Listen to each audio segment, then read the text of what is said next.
특검을 거부하는 자가 범인입니다. 윤석열 대통령이 남긴 명언 중에 명언입니다. 그 발언은 부메랑이 되어서 윤석열 정권을 무너뜨리는 그 부메랑이 될 것입니다. 용산 대통령실의 수사 외압 관련한 입법청문회가 법사위에서 있었습니다. 이제 아주 많은 것이 드러났습니다. 법사위원장을 더불어민주당이 가져오길 참 잘했습니다. 그렇지 않았으면 이 엄청난 범죄가 모두 다 묻힐 뻔했습니다. 법사위에서 입법청문회를 했고 대한민국의 모든 국민이 그 입법청문회를 보았고 그 과정에서 누가 거짓말을 하는지, 누가 거부하는지, 그리고 진실이 무엇인지 드러나게 되었습니다. 이종석 국방부 장관, 그리고 신범철 국방부 차관, 그리고 임성근 사단장 모두 선서를 거부했습니다. 선서를 거부한 그 자들이 범인입니다. 그런데 그 자들 위에 또 더 큰 범인이 있음을 오늘 여러분께 다시 한번 말씀드립니다. 박정훈 대령, 그 거대한 권력의 외압에, 압력에 저항하고 싸우고 있습니다. 그런데 얼마나 힘들겠습니까? 얼마나 힘들겠습니까? 혹시나 위험한 생각을 하지는 않을까 걱정이 태산 같습니다. 그러나 그날 입법청문회에 나와서 많은 분들의 격려가 있었고 진실이 조금이라도 밝혀지는 과정이 있었기에 박정훈 대령과 이용민 대대장은 힘을 얻게 될 것입니다. 우리가 그 사람들을 구해야 합니다. 오늘 이 피켓을 한 번 더 들어보겠습니다.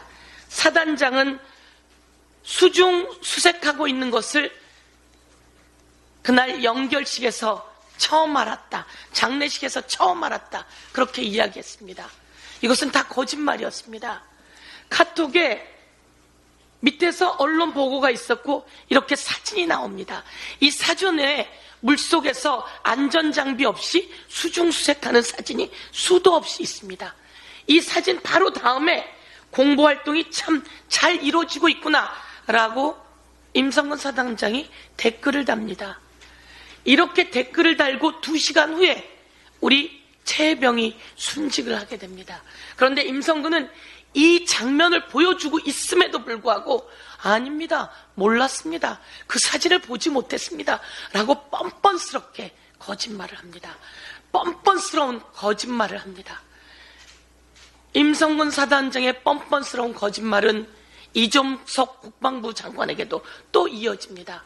이종석 국방부 장관은 대통령의 전화를 받지 않았다고, 대통령과 통화하지 않았다고 작년 국회 상임위에서 보고를 했습니다. 그런데 통화한 사실이 다 드러났습니다. 그래서 물었습니다. 무슨 내용으로 통화했냐고. 그랬더니 그 내용은 증언할 수가 없다는 겁니다. 그 내용을 증언할 수 없다고 하니 그 내용은 대통령의 수사 외압임에 틀림없다고 온 국민이 알게 되었습니다. 이종섭은 증언을 거부했지만 그것이 대통령의 외압이었구나 라고 하는 것을 온 국민이 알게 되었습니다. 이종섭은 또 뻔뻔스럽게 거짓말을 했습니다. 제가 그 사건 이첩 보류를 지시했습니다. 그것은 합법적입니다 라고 했는데 그것은 모두 다 불법입니다. 그리고 그 지시를 하면서 혐의 내용과 혐의자를 빼라 라고 이야기를 합니다. 혐의 내용과 혐의자를 빼라고 했는데요, 혐의자 중엔 임성근 사단장이 들어가 있습니다. 혐의자에. 그런데 혐의자를 빼라고 했지 임성근을 빼라고 한 적이 없습니다 라고 대놓고 거짓말을 해대고 있습니다. 이런 사람이 대한민국의 국방부 장관이었으니 대한민국 안보가 정말 위태로운 상황이다 말씀드리겠습니다. 마지막 가장 중요한 일이 있습니다. 국방부 장관은 자신이 했다고 이야기를 하지만 대한민국 국민이 자신이 한 게 아니라는 걸 다 알고 있습니다. 대통령이 시켰고 대통령이 시키는 걸 대항한 게 이종섭 국방부 장관이라고 하는 걸 알고 있습니다. 오늘 다 나온 이야기지만 한 번 더 강조하고 가겠습니다. 국방부와 관계가 없는 사람이 있습니다. 바로 대통령실에 관계된 사람입니다.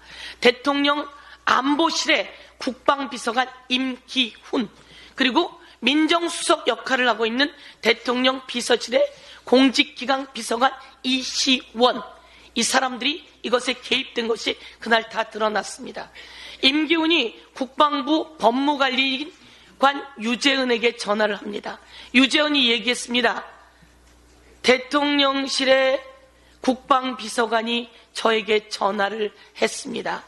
그리고 경북경찰청에서 연락이 올 거라고 했습니다. 라고 대통령 국방비서관이 전화한 것을 폭로했습니다. 그리고 대통령실의 공직기강 비서관은 국가수사본부까지 동원합니다. 국가수사본부에 전화를 그 행정관을 시켜서 하고, 국가수사본부는 경북경찰청에 전화를 합니다. 그래서 그 수사 기록을 회수하겠다고 하는 의견을 전달합니다. 이때 유재은이 끼어서 검찰 단장을 시켜서 그 기록을 회수하게 됩니다.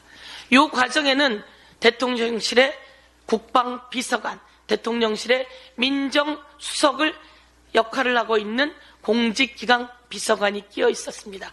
이들이 나와서 이야기했습니다. 공수처에서 저희 보고 전화기를 내놓으라고 한 적이 없습니다. 저희는 전화기를 압수수색 당한 적도 없고 포렌식 당한 적도 없습니다. 라고 얘기했습니다.